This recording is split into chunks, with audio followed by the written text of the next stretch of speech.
جناب عائشہ علیل تھیں تو حضرت ابو بکر صدیق وہ تشریف لائے اپنی بیٹی کی عیادت کے لیے، اور اس دن اللہ کے رسول کے گھر پر علی کو بھی دعوت تھی کھانے کی۔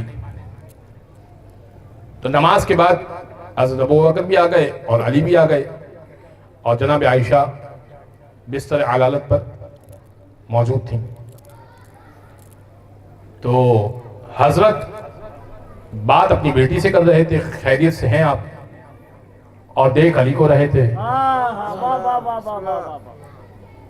اب اگر میں آپ سے یوں کر کے بات کروں پورا وقت، تو یا تو میری گردن میں مسئلہ ہے یا وہاں کوئی خاص بات ہے، یہی بات ہو سکتی ہے نا۔ تو بیٹی نے بار بار دیکھا کہ باپ علی کو دیکھ رہا ہے، بات مجھ سے کر رہا ہے۔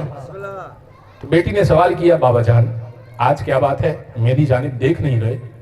کہ ابھی نبی نے فرمایا تھا ان نظر الی وجہ علی عبادہ، علی کے چہرے کی طرف دیکھنا عبادت ہے۔ میں عیادت کی عبادت بھی لینا چاہتا ہوں، زیارت کی عبادت بھی لینا چاہتا ہوں۔ تو جناب عائشہ نے سوال کیا، سوال بہرحال پیدا ہوتا ہے۔ جناب عائشہ نے سوال کیا، کہا کہ بابا جان جب علی نہ رہیں پھر، اگر علی نہ رہیں تو علی کے چہرے کی زیارت کیسے ہوگی؟ کہا ہم نے یہی سوال کیا کہ اگر علی نہ رہیں تو پھر علی کے چہرے کی زیارت کیسے ہوگی؟ تو رسول نے فوراً کہا ذکر علی عبادہ، علی کا ذکر کر لینا یہ بھی عبادت ہے۔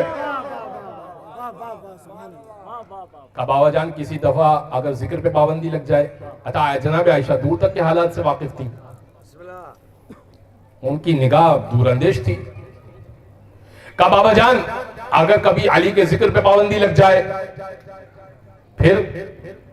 کہا ہم نے بھی یہ سوال کیا کہ اگر علی کے ذکر پہ پابندی لگ جائے پھر تو ذکر بھی نہیں کر سکتے۔